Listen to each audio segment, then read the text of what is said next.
Hey, what's up, Skyball Gamer with Imagination Creation Films, and today we're talking about something that really bugs me, or plugs me.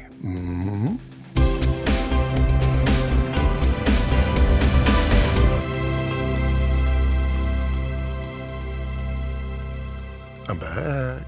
So I was going to do this video a while back, and then it seemed like it had run its course and settled down, but then it fires back up again, and someone asked, could you do a video on this? And I'm like, okay.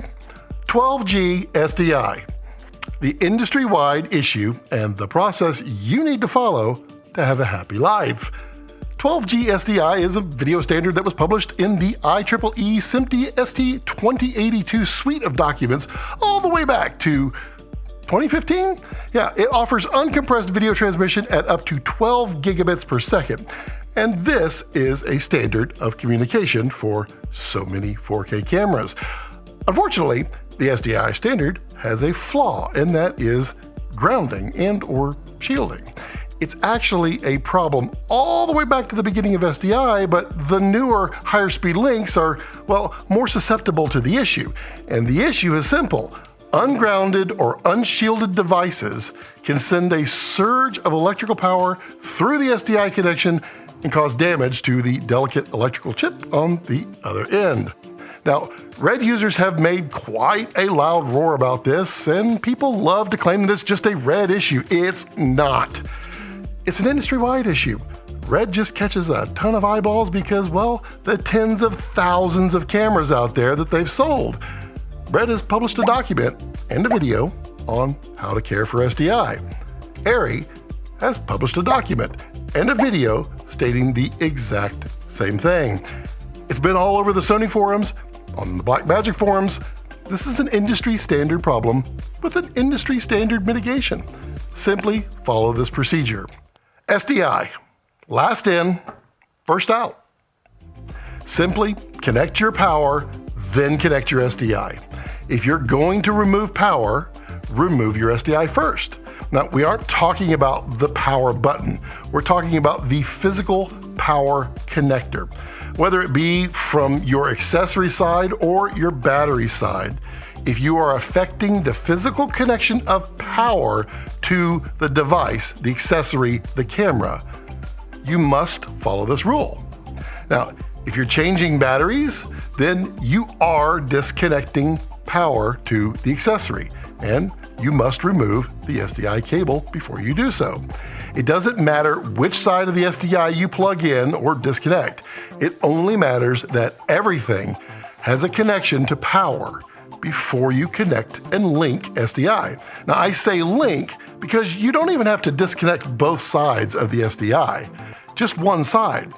Now, let's walk through a couple of examples.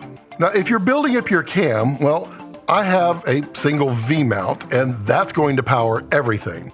Plug in your battery, and in this case, that connects directly to the Komodo, and it's going to then power the accessory through a power plug. Now that you're connected, you can plug in your power connection here.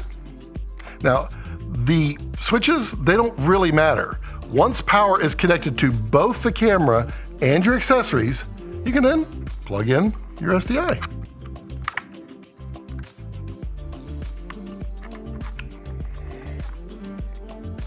And you can turn it on. Now let's swap a battery. Now, before we pull the battery, we're obviously going to want to shut down the camera. So go ahead and turn it off now. Then unplug your SDI. Now, once the camera is shut down, you can then pull off your battery and replace it. And since the power is already connected to both devices, you can then connect up your SDI. You're good to go. Now, let's say you have separate batteries for your monitor and for your camera. If you must remove one of these batteries, you need to disconnect the SDI first. Either one, either this one or this one, you will need to disconnect first. So, disconnect the SDI, then replace your battery. Once the power has been restored, reconnect the SDI. Now, if you're gonna hot swap batteries, remember that the power must be maintained to both the camera and the accessory. You can't simply plug in, say, the red power adapter to the Komodo and then swap, because Komodo doesn't supply power to the accessory through the Komodo itself. The V-mount adapter, or the battery, is where that connection is made. So a shark fin is a great way to maintain power while hot swapping batteries. Now, I don't currently have a shark fin, but if I did, wouldn't it look great, like right here? I mean, it would just be really kind of sexy just sitting right there. Yeah. Now, the chances of a ground surge is much less when disconnecting power, but it can still happen. And because of this, it's always best practice to not let your V-mount battery die completely. Replace it when the voltage or the percentage is low, but not at the worst or the bottom. Don't let it shut off. That could be bad. Now, saving your port is simple to remember. Just connect the power before the SDI. Remove the SDI before removing power. SDI, last in, first out. There's been a lot of talk recently about galvanic isolators preventing this, but so far, unfortunately, there's been no real proof that these work.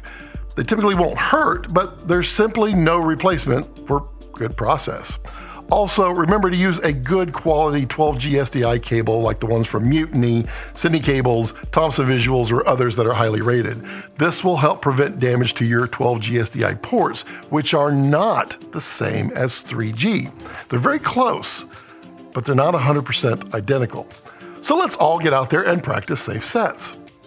Safe SDI practices. Remember, the port you save could be your own.